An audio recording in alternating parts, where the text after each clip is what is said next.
Բարև ձեզ, Factor TV-ի հյուրը ազգային ժողովի քաղաքացիական պայմանագիր խմբակցության պատգամավոր Լիլիթ Մինասյանն է, ողջույն։ Ողջույն, շնորհակալ եմ հրավերի համար։ Շնորհակալություն գալու համար, դուք հասկացաք ընդդիմությունը ինչու բոյկոտեց խաղաղության թեմայով ազգային ժողովի նիստի հրավիրումը, դա արտահերթ նիստ էր, որով հայտարարություն է ընդունվել, ըստ էության ողջունելով Վաշինգտոնյան process-ը։ Ես մի քանի արգումենտ կբերեմ, բայց ինչ հասկացաք ընդդիմադիրների փաստարկներից։ Ընդդիմադիրները հետո հայտարարություն տարածեցին, բայց ես ուզում եմ հանրության համար ձևաչափը այդ ճողոպրելու ներկայացնեմ։ Մենք քվեարկության փուլում ենք, որ նախորդ նիստի հիմնական լիագումար նիստերի քվեարկություններն են գնում, գալիս հասնում է կիբերանվտանգության մասին օրենքին, որին իմիջիայլոց ասեմ, որ ոչ մի բովանդակային քննադատություն չէին ներկայացրել, ինչ որ իրավական տեխնիկայի հարցեր էին բարձրացրել, բա մեր առաջարկները կընդունվեն, նոր կմտածենք ոնց քվեարկենք, ու 20 րոպե ընդմիջում են ուզում։ Դե մենք մտածում ենք իրականում գնում են նախագիծը քննարկեն, առաջարկների մասին խոսան, հասկանան, դե մենք քվեարկելու ձեռնպահ ենք քվեարկելու, անմիջապես քվեարկությունից հետո պետք է արտահերթ նիստ գումարվեր։ Եվ ուղղակի իջիկ վերացավ ընդդիմությունը ազգային ժողովից։ Երևի տենց հատուկ հերավորություն էր պետք է 20 րոպեվա ընթացքում ազգային ժողովից պահել, որպեսզի հանկարծ հետ չվերադառնալ դահլիճ։ Իհարկե դա մշտական գործելավոճ է, երբ որ ասելիք չունեն եւ ասելիքը հիմնականում իրենց նեղ շրջանակի համար պետք է ասեն, իսկ իրենց աուդիտորիան, իրենց լրատվականները ազգային ժողովի դահլիճում շատ դժվար է ասելիքով հանդես գալ, դուրս եկա եւ հայտարարություն տարածեցին։ Հայտարարության տեքստի մեջ մի քանի բան ես նշեմ, հա, որ բառացի լինի։ Փաշինյանը այս հայտարարությամբ մոլորեցնում է Հարությանը, սա իրական խաղաղության հետ որևէ կապ չունի, ավելին դուք հակահայկական օրակարգ եք մեջտեղ բերել, սա հերթական նվաստացուցիչ հայտարարությունն է եւ նոր սպառնալիք է, ասում էր Հայաստան խմբակցությունը, այսինքն այս հայտարարության ընդունումը, ինչպես կպատասխանեք։ Ես նաեւ անբնույթ եմ նույն տեքստը հնչեցրել, ես ուզում եմ 1 կետ հռչակագրից տվյալ օգոստոսի 8-ի հռչակագրից կամ 1 կետ հրապարակված խաղաղության պայմանագրից ընդդիմությունը բարձրաձայնի,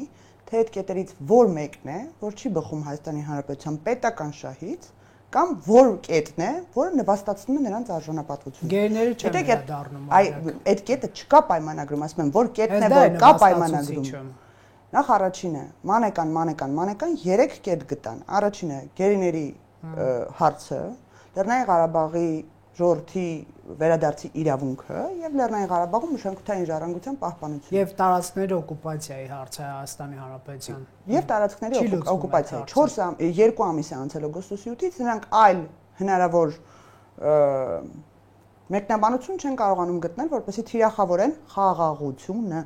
շեշտում եմ, խաղաղությունը։ Դե լավ, ոչ չեն ուզում պատերազմ հիմա։ Ես է դրան էլ կանադառնամ, ուզում են թե չեն ուզում։ Ես վստահ եմ, որ կոնֆլիկտից դուրս նրանց գոյությունը ընդհանրապես հիմնազուրկ է դառնում, նրանք կարիք չեն ունենա քաղաքական դաշտում գտնվել։ Բայց եկեք այս 4 կետին հատ-հատ անդառնանք։ Գերիների հարցը, մշտապես ասել ենք, մենք լուր ենք աշխատում գերիների մասով, եւ ես վերջապես ուզում եմ հանրության առաջ այդ հարցի մեկնաբանությունը տալ։ Չի կարելի անընդհատ քաղաքական դիվիդենդի գործոն սարքել գերիների հարցը, որովհետեւ դարձնում է բանակցային առարկա մարդու կյանքը։ Առևտրի առարկա շատ կոպիտ ասած։ Մենք չենք խոսում դրա մասին, չենք ուզում դարձնել խաղաթուղթ Ադրբեջանի ձեռքում շատ հարցեր, եւ մենք փորձում ենք այդ հարցը լուծել հումանիտար ճանապարհով եւ մեր համար մենք չենք ասում, այ գերիների հարցը լուծեք, մենք էս կանենք։ Իրանց դրամաբանությամբ պետքա տենց անեին։ Գնայք, ներողություն ավարտեմ։ Մյուս հարցերին չանդրադառնանք, որովհետեւ բոլոր դեպքերում հակադարձումը մեկն է։ Իշխանությունը չի կարողանում բանակցել, իշխանությունը պարտված է, իշխանությունը չի կարողանում արդյունքներ ձեռք բերել, այդ պատճառով էլ սա նվաստացուցիչ է, ինչը ողջ ունեն, եթե հասկանամ իշխանությունը չի կարողանում բանակցել, բայց բանակցել է խաղաղության փաստաթուղթ եւ ամրագրված է խաղաղության փաստաթուղթը։ Ամրագրված է այդ խաղաղության փաստաթուղթը, չի կարողանում բանակցել եւ բանակցել է խաղաղության փաստաթուղթ եւ արդեն հաստատված խաղաղության փաստաթուղթ է, այսինքն իրենց բերված թեզը հերկվում է չի կարողանում բանակցելով։ Օկուպացված տարածքներից դուրս գալը շատ այլ հարցեր, որոնց մասին նրանք անգամ չեն բարձրաձայնում, մենք ունենք, բայց դրանք լուծվելու են ներպետական հարաբերությունների կարգավորման շրջանակում, դրանք լուծվելու են սահմանազատման եւ սահմանագծման գործընթացի միջոցով, դրանք լուծվելու են խաղաղ բանակցությունների միջոցով։ Խոսքը բանակցային դաշտ տեղափոխելու եւ այդ խաղաղության համաձայնագիրը ամրագրումով մենք տեղափոխվում ենք լրիվ այլ հարթակ քննարկումների։ Եկեք կտրուկ շրջադարձանենք մեր հարցազրույցում։ Ինչու իշխանությունը չեք տալիս այսօրվա խորհրդանական ընդդիմությանը այս հարցերը լուծեն օրինակ։ Այդ հարցադրումը անգամ ընտրեք վարչապետի նրանց տեխնացուին, չէ՞ որ նրանք նաև իրավական process են սկսել impeachment-ի, շանս տվեք, ապացուցեն։ Այդ հարցադրումը ինքնին իմ մեջ շատ տենց հակամարմիններ է ծնում, որովհետև ինքս հաշտ չեմ այդ մտքի հետ, որ պետք է իշխանությունը ինչ-որ մեկին տալ։ Իշխանությունը ժողովրդին է պատկանում։ Իշխանությունը ժողովրդին է պատկանում։ Մենք ընտրություններով վերցրել ենք, ժողովուրդը մեզ է տվել ի պահ այդ իշխանությունը, մենք հետ ենք տալու 26 թվականին այդ իշխանությունը ժողովրդին եւ հայցելու ենք նրանից երկրորդ շանս, երրորդ շանս։ Ընդդիմությունը, այն գաղափարազուրկ ընդդիմությունը, որ մենք ունենք, այն առաջարկություններից զերծ ընդհանրապես թե բանակցային գործընթացում ինչ պետք է անենք, խաղաղություն, որ ասում են մենք էլ ենք պատկերացնում, ոնց են պատկերացնում, Արցախայերի վերադարձ են ասում, ոնց են պատկերացնում, այդ ամեն ինչի հարցի պատասխանները չունեն, ում տանք կամ ով են նրանք, որ մենք նրանց իշխանություն տանք։ Ազգային ուժեր հայրենասեր։ Իսկ ով այդ ազգային ուժերի հետևում ով է կանգնած, ինչի իշխանության Հայաստանի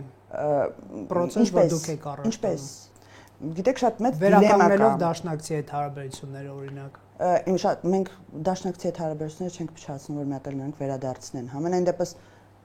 դիլեմա կա։ Մի կողմից ձեր եթերներում, տարբեր եթերներում դաշնակցության ներկայացուցիչը հայտարարում է, որ մենք էլ ենք կողմ Թուրքիայի եւ Ադրբեջանի հետ բանակցություններին։ Մյուս կողմից բանակցող անձին ասում են թուրք։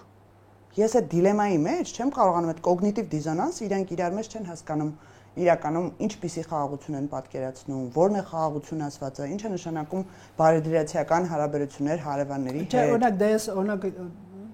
երբ որ լսեցի Ռոբերտ Քոչյանին ամիսներ առաջ, նա ասում էր Ռուսաստանը միակ երկիրն է, որ կզսպի Թուրքիայից եւ Ադրբեջանից եկող վտանգը, այսինքն կա այլ ընտրանք այս զիջումնային քաղաքականության, չանել զիջումներ, ընդդիմության թեզը սա եւ ապավինել Ռուսաստանի զսպից ուժին։ Մի բան, որ դուք մերժել եք եւ գնում եք, ասես նվաստացման զիջումների ճանապարհով, փոխանակ մեր դաշնակցի հետ հարաբերությունները լավացնեք եւ նա մեր թիկունքին կկանգնի, հարկադրված չենք լինի, ասենք սահմանադրություն փոխել, որ խաղաղության պայմանագիր ստորագրվի եւ այլն։ Բան են կոնկրետ առաջարկում կա այս դե նոյեմբերի 9-ի հայտարարության մասին էլի ասում։ Ես ուղղակի չեմ ուզում ես հերքեմ, կյանքն է հերքել եւ փաստազուրկ սարքել այս արտահայտությունը։ Կյանքը, ողբերգությունը, որ մեր գլխին եկել է, Լեռնային Ղարաբաղից բռնի տեղահանումը, այդ ամեն ինչը փաստեր են, իրականություն է հողի վրա, որ հերքել է այս արտահայտությունը։ Դե մենք հույսներս դրել ենք, չէ՞, ռուս խաղաղապահի վրա։ Մենք հույսներս դրել ենք, չէ՞, որ Ռուսաստանը չի թողի Ադրբեջանը հարձակվի Հայաստանի Հանրապետության վրա։ Դուք եք իշխանության այդ պատճառով Ռուսաստանը թույլ տվեց, որ Արցախը գրավեն։ Այդ թեզը այնքան ծիծաղելի է հնչում, մարդիկ ոնց են պատկերացնում միջազգային հարաբերություններ, բայց լավ, այդ մի կողմ դնեմ։ Ես կարծում եմ, որ Ռոբերտ Քոչյանը մի փոքր այլ ձևակերպումներով, մի փոքր դիվանագիտական տերմինոլոգիայով ասել է իրենց քաղաքապետի, այս որ վերջերս անպագորգոր հայտարարություններ էր անում, անկեղծ արտահայտած մտքերը, որ ասում է ով Ռուսաստանի Դաշնության միութենական պետությանը միանալուն դեմ է, թրքապատակ շան տղա է։ Նույն տեքստն է, ուղղակի մի քիչ այլ ձևակերպումներով։ Նրանց բոլորի միտքը, գաղափարախոսությունը, քաղաքական հետագիծը կապ ունի կայսրության շահերի հետ։ Գնեք Ռոբերտ Քոչյան շան տղա չէր ասում, բայց մի 3 տարի առաջ հնարավոր համարում էր Հայաստանի միութենական պետություն։ Միանշանակ, եթե քաղաքական ուժերը, ովքեր աջակցում են թե Ռոբերտ Քոչյանին, թե Վարդան Ղուկասյանին, այդ հարցի պատասխանը պետք է տան, բայց ես կարծում եմ քաղաքական միտքը այս 30 տարվա ոնց որ նույնական թեզի շուրջ է պատտվում, ռուսը չլինի, թուրքն է լինելու։ Իսկ թուրքը գալու է ձեզ վերացնի։ Եվ Դամոկլյան սրի պես հասարակության գլխին կախում են թուրքից վախը, որը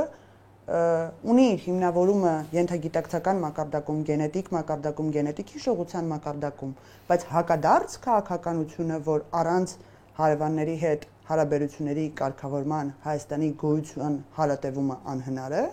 չկա։ Իսկ թրքացում ինչու է դա կոչվում։ Սամվել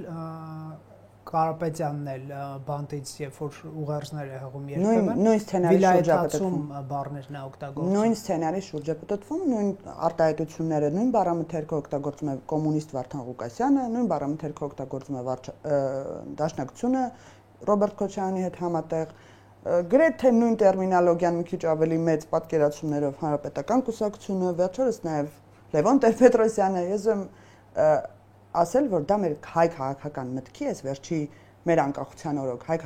քաղաքական մտքի գլխավոր գլխագիրն է ռուսը չլինի թուրքն է լինելու եւ այդ վախը հասարակության մեջ անընդհատ սերմանելով կախվածություն է սպահում կայսրությունից իսկ այդ կայսրությունը իբր քեզ պետք է պաշտպանի հիմա մենք չենք թրքանում ըստ ձեզ մի տեղ ցույց տվեք որտեղ թրքանում ենք Դե Արսեն Թորոսյանը թուրք նախարարի հետ էր հանդիպել օրինակ դա թրքացում է նորից մի կարևոր բացահայտում անեմ մեր հասարակության համար հարաբերությունների կարգավորում բարեդրացական հարաբերություններ ճանապարհների ապաշրջափակում տերմինները իրենցից ենթադրում են հարաբերությունների կարգավորում նշանակում է մենք պետք է հաջող հանդիպենք Թուրքիայի նախագահի հետ վարչապետը պետք է հանդիպումներ ունենա Ալիևի հետ Մեր նախարարները պետք է փոխայցեր ունենան, որպեսզի այդ շփումներում մենք իրար ընկալելի դարձնենք մեր մտածողությունը եւ մեր դիրքորոշումները։ Ոչ թե մեր փոխարեն կայսրությունը, մեր դիրքորոշումը հայտնի Թուրքիային կամ Ադրբեջանին, այլ մենք գործոն լինենք եւ մենք կարգավորենք մեր հարաբերությունները։ Էրդողանի գիրքը գրկելը թրքացման սկիզբ չէր։ Ինչով սիմվոլ որպես Ինչով այդ սիմվոլիկայի վրա խաղալը ու այդ էմոցիոնալ հարթության վրա խաղալը Արարատը ոչ մեկ չի մերժել անցած անգամ ձեր տաղավարում մեծ բանավեճ ունեցանք այդ հիմար թեզի շուրջ խնդիրը հետեւյալն է իրականությունը գիտակցել ունենալ վերջապես գիտակցություն որ մենք այս տարածաշրջանում պետք է ունենանք ոչ թե սեպի դեր այլ հակառակը խաչմերուկի դեր Մեր ճանապարհների ապաշրջափակումը միայն եւ միայն օգուտ է Հայաստանի Հանրապետությանը տնտեսության զարգացման տեսանկյունից, ոչ միայն տնտեսության զարգացման, սկսած աշխարհի հետ կապի, վերջացրած հնարավոր շատ մեծ մուլտիպլիկատիվ էֆեկտներ ունի ճանապարհների ապաշրջափակումը։ Մենք ունենք տարածաշրջան, որտեղ ապրում է մեր կողքը 90 միլիոնանոց Թուրքիա, 90 միլիոնանոց Իրան, 15 միլիոնանոց Ադրբեջան Եվ Հայաստանի Հանրապետություն 3 միլիոնանոց։ Բյուջեները համապատասխանաբար չեմ շեշտում 10 միլիոն երևի, 10-ից 13 երևի չեմ, թիվը այդքան էլ բան չի։ Ուզում հասկանամ մենք ինչ ենք պատկերացնում, որ անընդմեջ պետք է հայացքներս ուղենք հյուսիս, ասենք, արի մեզ էս հարևանների հետ փորձի համակեցություն ապահովի, թե մենք ինքներս այդ համակեցությունը ապահովենք։ Իդեպ ասում են տեսակ Ալիևը ինչպես ապտակ հասցրեց Վաշինգտոնյան համաձայնություններին Զանգեզուրի միջանց կոչելով, սա էլ ձեր խաղաղությունը խնդրեմ։ Իսկ դուք ասում եք խաղաղությունը եկել է, վարչապետը անգամ հարկադրված եղավ, այսպես ասենք, հարցականի տակ դնել ՄԱԿ-ի ամբիոնից իր իսկ հռչակած խաղաղությունը Ալիևից պարզաբանում պահանջելով, որ նա Զանգեզուրի միջանցքի մասին իր հայտարարությունը Պարզաբանի, հա, այսօր նաև իհարկե Դանիայում նրանք հանդիպել են, դեռ չգիտենք ինչ են խոսել, ամեն դեպքում դուք էլ խոստովանեցիք, որ խաղաղություն չեք կարողացել բերել։ Մենք չենք խոստովանել, որ մենք խաղաղություն չենք կարող վարչապետի ելույթը, որ Պարզաբանի դա ինչ է, դա չի։ Ես ուզում եմ ձեր համար հենց այդ ման գալիս կարդալ այսօրվա հանդիպման արդյունքներով տարածված համատեղ հայտարարությունը, որտեղ հստակ ասվում է որ Հայաստանի վարչապետը եւ Ադրբեջանի նախագահը կարևորել են տարածաշրջանում տրանսպորտային հաղորդակցության օգուտները, քննարկել են Ադրբեջանի տարածքում ենթակառուցվածքների զարգացման եւ Հայաստանի տարածքում TRIP նախագծի իրականացման առաջընթացը մտքեր են փոխանակել Վաշինգտոնի հռչակագրի իրագործման շուրջ։ Ուզում եմ հասկանալ, որտեղ է ստեղ ձեր նշած տերմինը։ Այսօր հանդիպել է Հայաստանի Հանրապետության վարչապետը եւ Ադրբեջանի Հանրապետության նախագահը։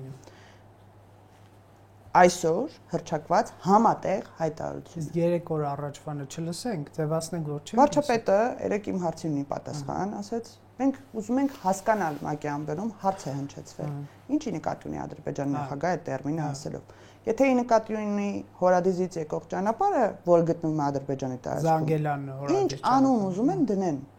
դա մեր հետ առնչություն չունի։ Մեր տարածքի հետ կապված միայն եւ միայն Հայաստանի Հանրապետությունն է իրավազոր դնել որևիցե անուն։ Իսկ մենք դրել ենք արդեն ստորագրությամբ այդ թղթի մեջ գրված է, ասած։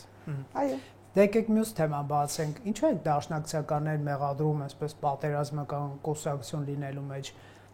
որ հայ մարդը կուզել է իր երկրի դեմ պատերազմ լինի, որ դա էլ այսպես կապիտալիզացնի որպես քաղաքական միավոր։ Իհարկե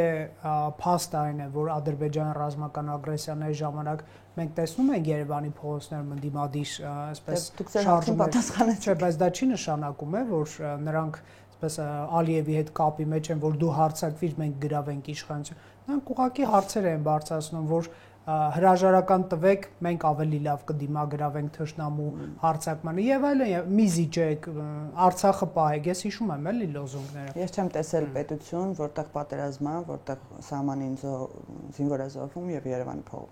մայրաքաղաքի փողոցներում ցույցեր են իշխանության շուրջ, իշխանության կռվի շուրջ։ Ես չեմ հիշում տենց պետություն կամ տենց կռիվ։ Կարող է կա, չգիտեմ, կարող են օրինակներ բերել, բայց ամենայն դեպս իմ համար մեծագույն ամոթ է ունենալ նման ընդդիմություն, որ գիտակցում է լրջությունը պահի եւ հասկանում է, որ այդ պահին անգամ իշխանապողության շրջանակում շատ մեծ տեկտոնական շարժումներ կարող են լինել պետության մեջ, շատ մեծ ցնցումների կարող է ենթարկվել պետությունը, բայց նրանք պահանջում են իշխանության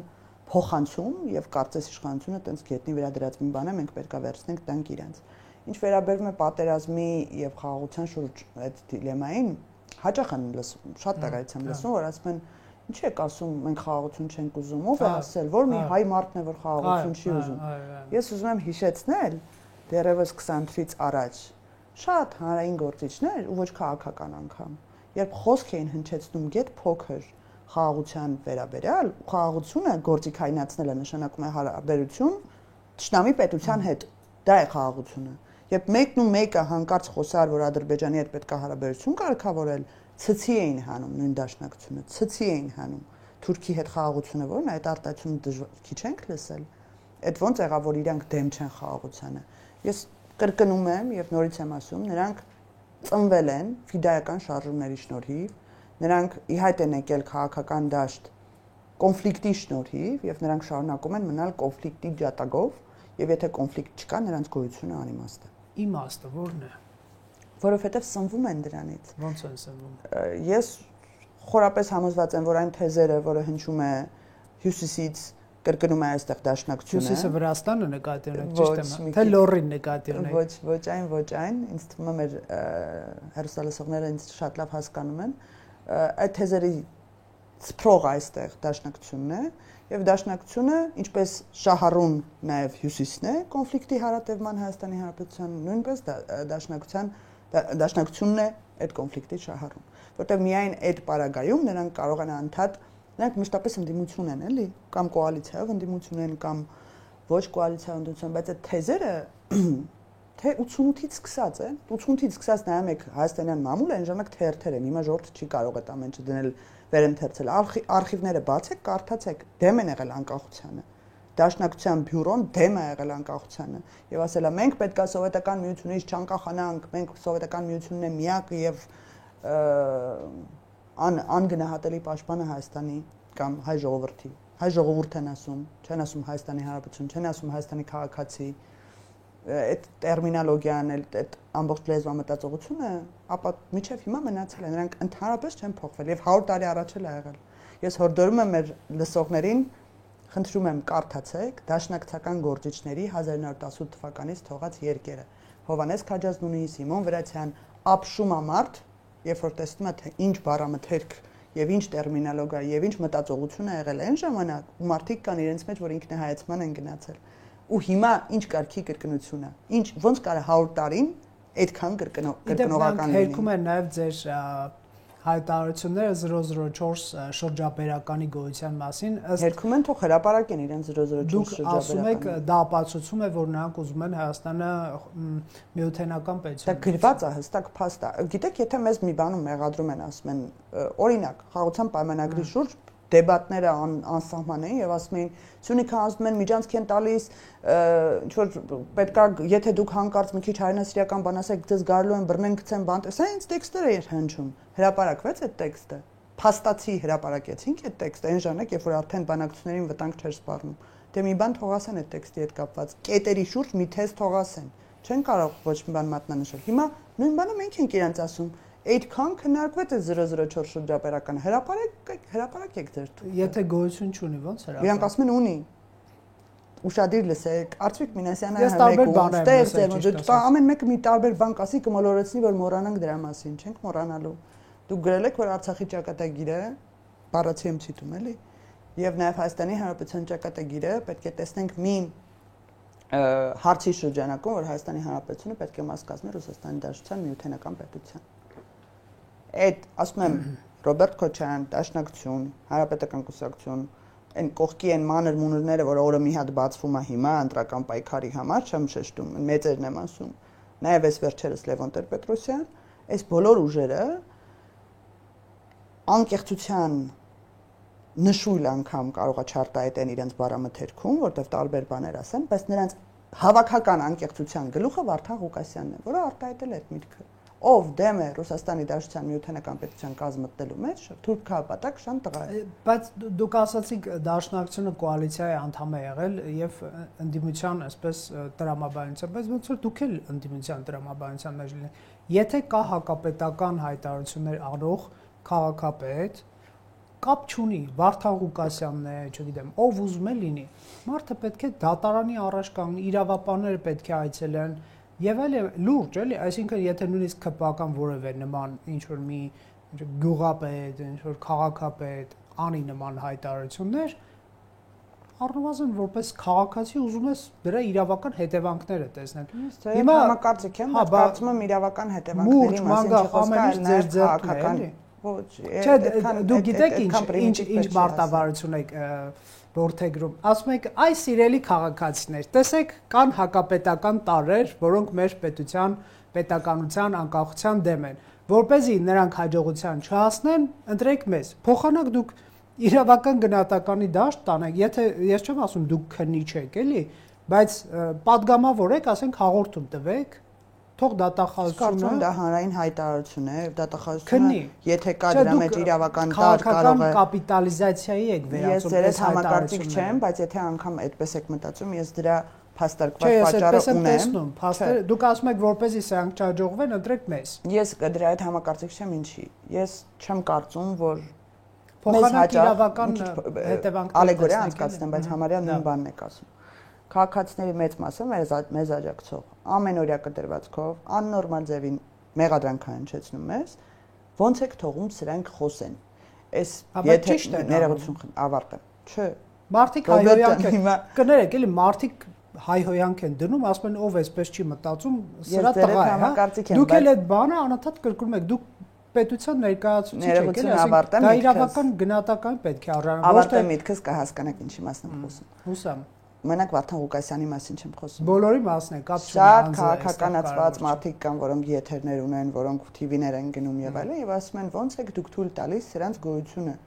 Ո՞նց եք տանում փակում, հենց վարած քաղաքացու բառամթերքով եմ ասում, էլի։ Ո՞նց եք էս եթերը փակում, ո՞նց եք էս թողում օրինակ հեռուստատեսությամբ հեռարձակվի, ո՞նց եք էս անում։ Ես մի մտածողություն ունեմ իմ մեջ, որ ես չեմ ուզում ֆիզիկայի օրենքների համաձայն, եթե դու մի բանը շատ ես ճնշում, ինքը մի տեղից կարող է գնա ընդհատակ, բայց այդ ընդհատակից պայթյունով դուրս գա։ Ճիշտ է, բայց ես կարծում եմ, որ քաղաքական դաշտում նման խոսույթը եւ նման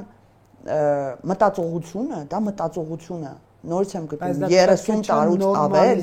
այսինքն իհարկե, բայց հասարակության արձագանքը տեսանք, հասարակության արձագանքը տեսանք, որ սովորական չէր։ Բայց մենք իրավապանները արձագանք ենք ուզում տեսնել, հասարակության արձագանքը բոլորը Ես իրավապանների համար պատասխան ենթադրենք հայոց իրավապանների տեղը չեմ կարող գնալ որոշումներ կայացնել, եթե կա իրավական խնդիր, հանրային հայտարարություն ա եղել, դատախազությունը կարող է ինչ-որ գործ հարուցել, բայց ես դրա մասին չեմ խոսել։ չեմ խոսում, որտեղ իմ պատասխանատվությունը քաղաքական է։ Ես կարծում եմ, որ այդ քաղաքական խոսույթը պետքա դուրս մղվի ինքնաբերաբար եւ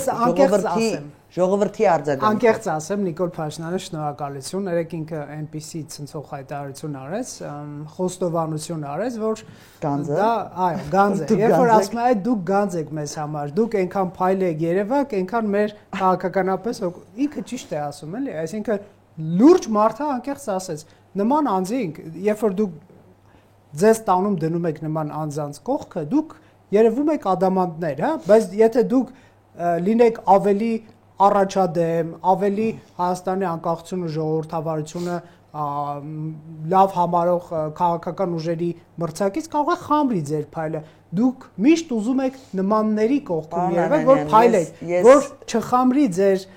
այսպես փայլը լինելով ավելի կարևոր եւ պետականամետ ուժերի մրցակից։ Ես ձեզ հորդորում եմ նայեք նաեւ այդ դրամալ ջրի երեսին եք պահում իրենց։ Ես ձեզ հորդորում եմ նայեք նաեւ նախորդ օրվա մեր հայտարարությունները,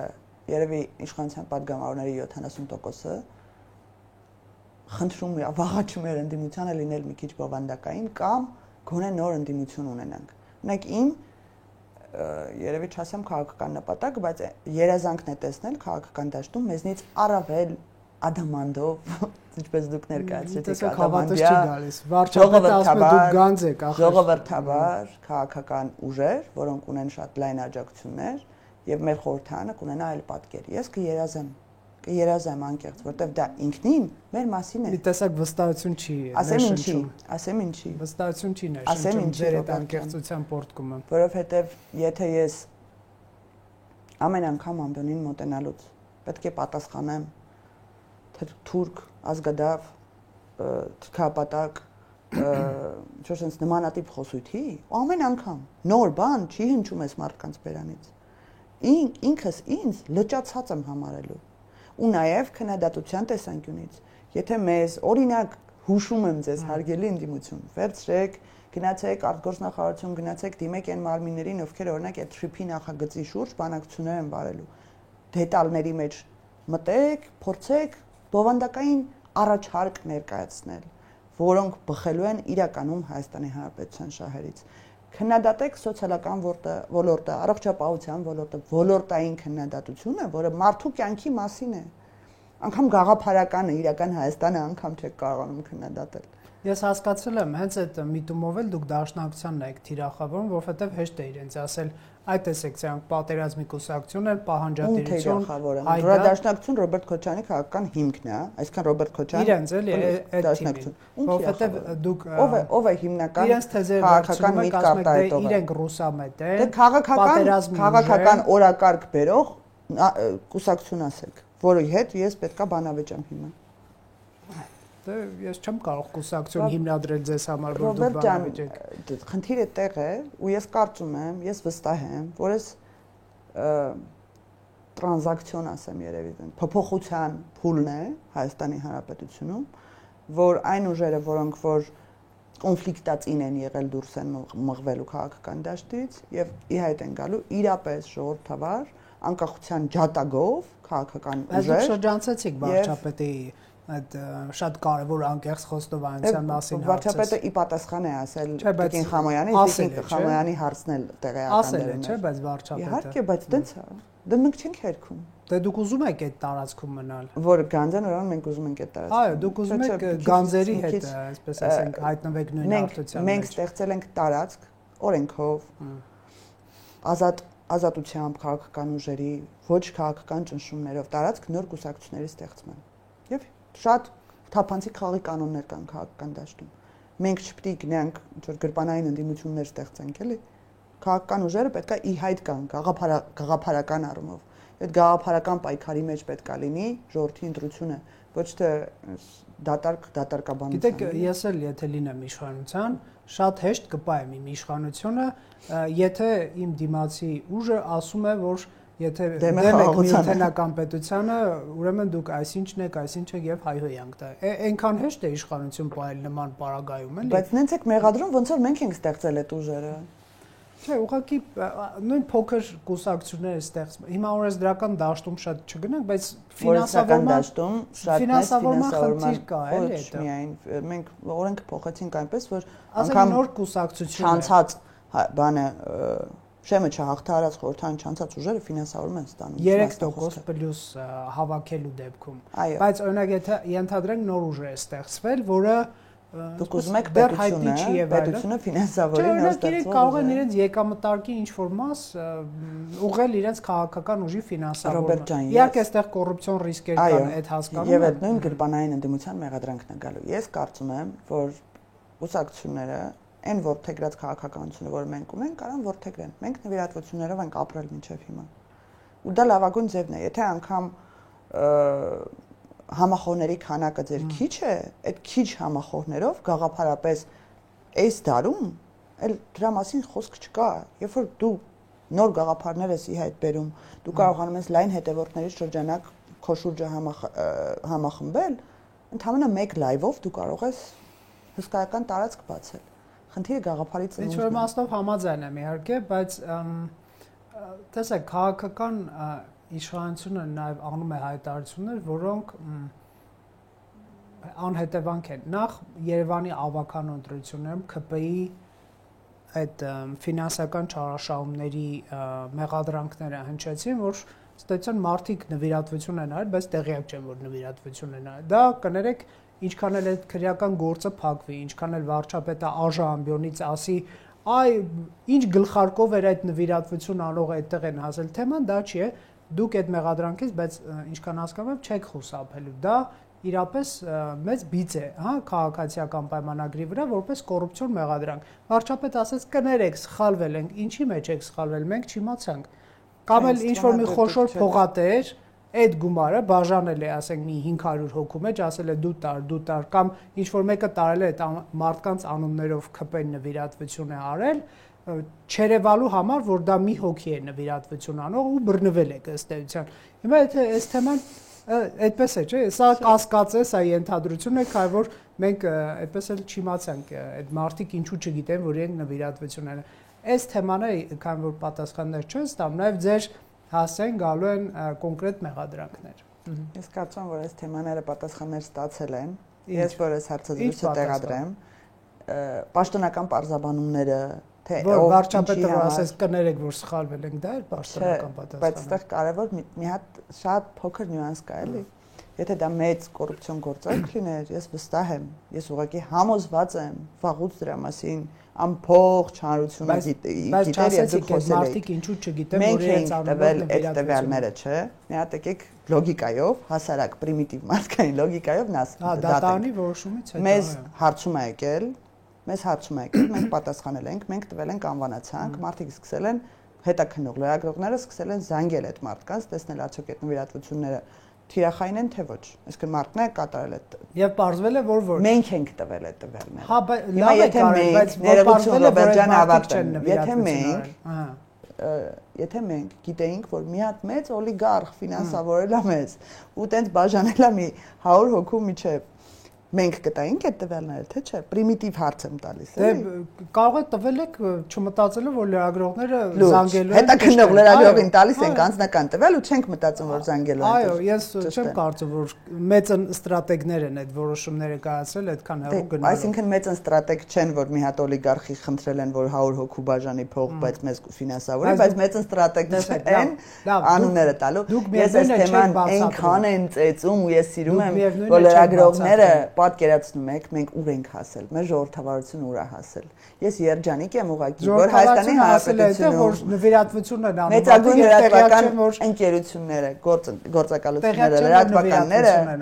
չեն խոսում այլևս քաղաքական սպանությունների, միլիարդներով կոռուպցիաների, երբեմն սպանություններ խոսում ենք, քաղաքական սպանություններ, դե սպանություններ, քաղաքական սպանությունների, միլիարդներով կոռուպցիաների, պաշտոնական լիազորությունների չարաշահման, դղյակների, պաշտոնյա, այլ դրա մասին չեն խոսում։ Խոսում են կուսակցության, նվիրատվության մասին, որովհետև խոսում եք, որովհետև միակ դուք որպես իշխանություն չեք կարողանում պարզաբանել, որը կարողանում են նվիրատվություններով պահել իր կուսակցությունը եւ հստակ եւ թափանցիկ իրականացնել համագումարներ, որ այդ ժողովրդավար process-ը տեսնի Հարությունը, քաղաքացիական պայմանագիրն է։ Ես երջանիկ եմ ուղղակի, որ մեր լրատվական դաշտը կարողանում է մենակ բիզ գտնել նրա մեջ, որ մեկ անց չի կարողացել, 1-2 անց չի կարողացել ասել ինքն է կատարել թե ոչ։ 1-2 անց չէ, մի քանի բավական շատ են, բայց դուք չեք բարձրանում, ըստ էության չեք բարձրանում, հասկանում եք։ Ես մանրամասներին, շատ մանրամասներին այս բան տեղեկ չեմ այս մասով։ Ես լսել եմ այն ինչ բարձրաբանել, որովհետև կբացահայտվի թե դա ում փողերն են տրվել, որ այդ մարդիկ կամ այդ հիմա ինչքան էլ process պատտես չի ստացվելու տեն։ Չի ստացվելու, որովհետև դուք էլ չգիտեք պատասխանը, հասարակ լոգիկա է, էլի եմ ասում, մենք ենք տվել այդ, այսինքն ես չեմ տվել այդ տվյալները։ Այն մարդը, որ այդ սխեման ձեր ասած մշակել էր, մենք աշխատակազմն է, վարչությունն է, կուսակցության համագումարն է, իրանք են տվել այդ տվյալները լրատվականներին։ Դուք կարծում եք, որ մենք ունենայինք թաքցնելու բան, մենք տվյալներ կտրամադրենք։ Այո, այն հույսով, որ դրանք միևնույնն է չեն ստուգվի։ Բայց ստուգվել են։ Ես ուզում եմ հասկանալ ինչ աստիճանի անմեղսունակի տեղեկնես դրել, բայց չէ։ Այդպես չի, չկա տակը։ Միևնույն է, այս հարցը մնալու է ձեր հասցեին։ Ես կարծում եմ դրա պարզաբանումները հստակ տրված են։ Ես այս հարցազրույցը տեղադրելուց անպայման պարզաբանումը նույնպես կտեղադրեմ։ Միայն վարչապետի ներողությունը չդնեք, էլի, որովհետև դա լսել ենք, որ կներեք մենք սխալվել ենք, դա կներեք, բայց հեչ բացատրություն չի, էլի։ Իհարկե նաև մի այլ հարցեր առաջ գալիս դաշնակցության փողերը որտեղից են գալիս, դա էլի, օրինակ ինձ անկեղծ շատ հետաքրքիր հարց է, որովհետև ինչքան գիտեմ Հայաստանի օրենսդրությամբ արտաքին ֆինանսավորումները արգելված են, չէ՞, դաշնակցությունը արտաքին շատ մեծ, այսպես ցանց ունի եւ օրինակ ինձ որպես քաղաքացի հետաքրքրում է ես նրանց կհարցնեմ այս հարցի, երբ որ կան այստեղ։ Ես ասեի գոնե այդ հարցին ես չպատասխանեմ։ Հա, չէ, այս մեկին դուք մի պատասխանեք։ Թե չէ 1 միլիոն նվիրատվություն 1 ու մի քիչ ավել բնամթերքով, չէ՞, ինչքան գիտեմ Վահագն Ալեքսանյանն ասում է։ Հետո 70-ից ավել անշարժ գույք ունեն, որոնք վարձակալության են տալիս, մենք օրենքներին Ինչ հետաքրքիր է, ինչու սա իրավաբանները այս հարցն էլ չեն քննում։ Այսինքն տեսեք իմ արդարամտության աստիճանը, ինչպես դուք պետք է պատասխանատվության ենթարկվեք այդ չարաշահման համար։ Այնպես էլ նրանք եթե բացահայտվի, որ կա չարաշահում կամ կա արտաքին ֆինանսական ներարկումներ, հա, այս հարցը ինչ որ ընթացք կստանա, թե չէ։ Ճիշտն ասած կոռուպցիայի կանխարգելման հանձնաժողովի հետ ենք ժամանակին օրենսդրական լուծումներ քննարկում։ Իդեպ մենակ դաշնակցության անունը չլինի, էլի քաղաքական ուժեր կան, որ Սփյուռքից բարբերաբար Մենք Սփյուռքից չէ, քաղաքական ուժեր կան, որ մենք չգիտենք իրենց ֆինանսները որտեղից։ Ուզում հասկանալ հիմա Գյումրիում մեծ միջոցառումներ են կազմակերպում, այդ մեր ձևով շարժումը այս 5 տարիների ընթացքում ամենալավագույն հսկայական բեմերն ու տեխնիկան դիմադրության շարժման Ռոբերտ Քոչարյանի, Բագրատ Գալստանյանի ու սենց հերթականությամբ իրանց շարքը, որ գալիս էր փողոցային շարժումների, իրանց մոտ էր։ Այդ ֆինանսավորումը որտեղից կարող է։ Որտեղից։ Բայց այդ հարցի պատասխանը մենք որտեղից իմանանք, այդտեղ պետք է հանցակազմ լինի, չէ՞ որ քննի։ Ամենաանտեղյակ իշխանության ներկայացուցիչներն եք։ Գիտեք, դուք ավելի շատ հարցեր եք տալիս, քան պատասխաններ։ Ես չեմ ուզում տեղակ լինեմ բաներից, որոնք որ քաղաքական առումով մեզ չեն վերաբերվում։ Դրա պատասխանը պետք է տա դուք եք, չէ՞, տվյալ քաղաքական ուժը եւ այդ նաեւ այդ հարցը պետք է տա այն քաղաքացին, որ իրանց հետևում է։ Շնորհակալություն։ Կհետևենք ինչպես կընթանա։ Factor TV-ում հյուրընկալել ենք Լիլիթ Մինասյանին։